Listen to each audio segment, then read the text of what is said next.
Hello, welcome to Beyond the Veil. Before we get started, I wanted to apologize for the use of a robotic voice. I cannot stand to hear my own voice and personally do not think it is good for narrating anything. So, to spare both you and me, I have decided to go this route. However, here is proof that a real human being is behind this channel.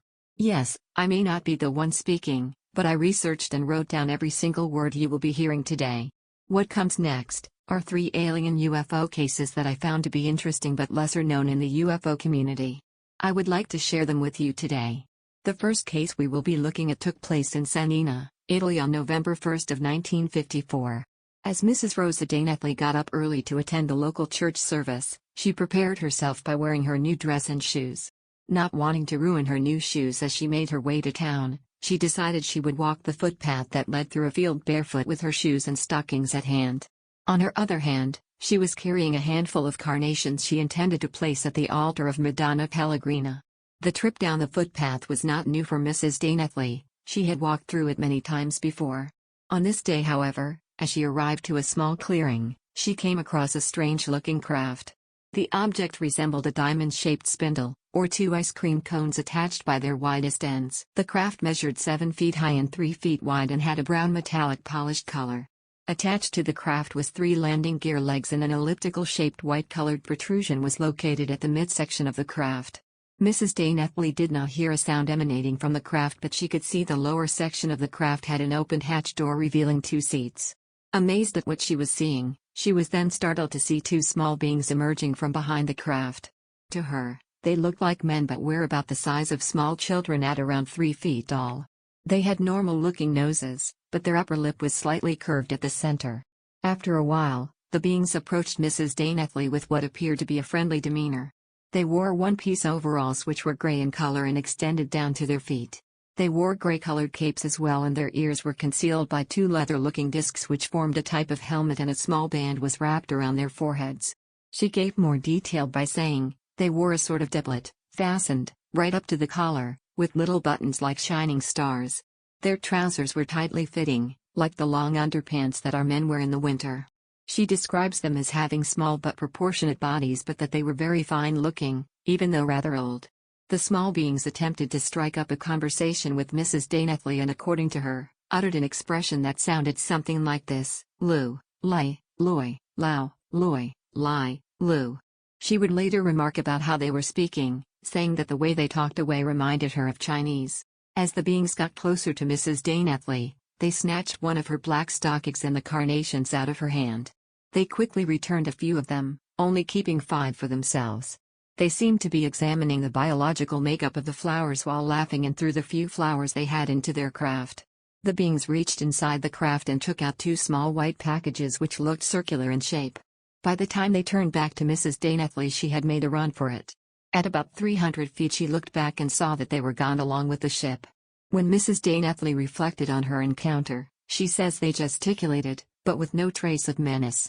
On the contrary, in a friendly fashion, as though they were trying to make themselves understood and to strike up a rudimentary conversation. The older-looking of the 2 was the more jovial, laughing and obviously trying to establish contact with her. She said, they had magnificent eyes, full of intelligence.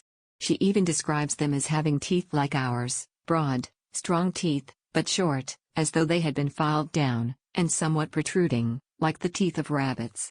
It was the one who seemed the older of the 2 who had handed some of the flowers back to her. An effort was made to investigate if what Mrs. Dainethley claimed was true.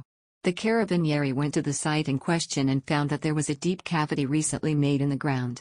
The hole was also seen by the chief inspector of carabinieri at Umbra, Signor Zulimo Bodarelli, who happened to be out hunting in the vicinity at the time.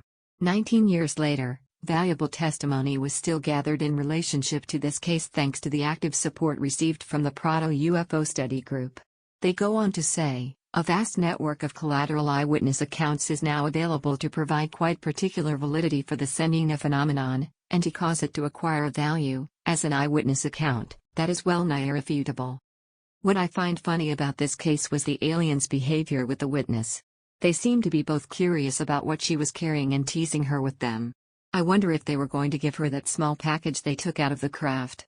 Since they took some carnations and gave the rest back to her, maybe they were trying to exchange something. There have been other cases similar to this one in that the beings encountered are small and their craft as odd as they are.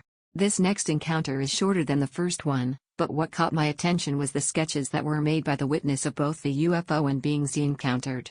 The case goes like this. In April of 1996 at around 11 p.m., the witness, kept anonymous, was driving eastbound on Highway 50 near Virginia City, Nevada.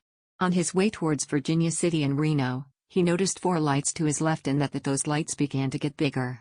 The lights were approaching his vehicle. Eventually, he was staring at a large craft with bright windows. Inside the craft he saw several beings and later went on to sketch both the craft and one of the aliens, for lack of a better term, that he saw. After seeing these beings, the last thing he remembers is driving eastbound into Dayton at around 8 a.m. He had lost so much time, 9 hours, and had only traveled a few miles from where he last saw the craft. The witness says he remembers very little of what happened during this 9-hour period. While this account may be considered the standard UFO case with seeing lights, a craft and experiencing missing time, I really like the fact that the witness was able to sketch out what one of the beings looked like in detail. I was taken aback the first time I saw the sketch because, well, it is a scary-looking thing, but really it reminds me of the monster from Creature from the Black Lagoon and its features. The being isn't green and seems to be thin in build, but if I saw this in real life I would faint for sure. I do wonder if the witness ever did a hypnotic regression to try to remember what these beings did or said to him. I could not find more information or follow-up. The last case I will be narrating for you is one I have known about for years. What is unique about it is that there is no UFO or one-on-one encounter per se, but instead, this story features a witness who noticed an odd-looking woman waddling through a town center in Winchester, Hampshire. Back in 2004, the local councilor for Winchester, Mr. Adrian Hicks, was having lunch in his local bar and purchasing a few books from the bookstore when he noticed something odd about a woman walking through the rural town's main street. The woman's clothes were unusual and everything about her didn't quite add up. The way she moved and her demeanor gave a strange impression that singled her out from the crowd.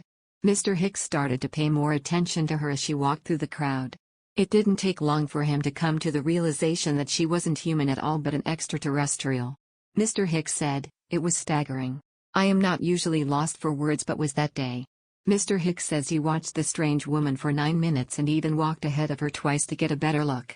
He noticed she was wearing a strange tutu-like piece of clothing around her waist and that she had a thick head of bright blonde hair. He said, she was humanoid walking with a penguin-like gait. She had very large oval eyes and was twirling her hands in a circular motion. She seemed friendly and was totally at ease with us. She wasn't scared, she was smiling, and seemed to be enjoying herself among us. Hicks was startled when she stopped 7 feet away from him when he uttered, "What the fuck is that?" under his breath. Hicks says, she walked very slowly up the high street. I remember she was very interested in the clock over Lloyd's Bank. She was taking it all in. Hicks stated that several people noticed her without paying any extra attention. Hicks also spotted some people taking pictures of her, though no pictures have ever surfaced. Hicks adds that he was going to ask her, quote, "Excuse me, you are not from around here?" But I thought it was best to leave her alone. I think we have established contact, because I have seen this being in the high street. Other people will have seen her. I would like them to come forward. Hicks believes that the encounter has to do with a much larger alien presence in Winchester, due to the secret US and British operations in a nearby base. Hicks was an orthopedic technician with over 35 years' experience, and had kept his encounter secret for 5 years in order to secure his place in local government, revealing his story only after securing election as a Liberal Democrat councillor. He spent £400 of his own money for an artist to perfect her image. The image you have been looking at is the artist rendition of the alien woman. Hicks now lobbies for the government to come clean about its dealings with UFOs. What I love about this case is that if she really was an extraterrestrial woman walking through a very human town and enjoying herself, it gives us an insight into how some of them act, or at least about how they act out their curiosity towards us. This doesn't involve abductions and scary situations, which is a good start. She seemed interested in everything she was looking at, and let's face it, I rarely see a human being that interested in the ground they are walking on. Also, that tutu really is something else. Well, that is it for this video. Feel free to like and subscribe if you enjoyed it. This channel is dedicated to covering paranormal accounts, so expect more videos like these in the future. Bye for now.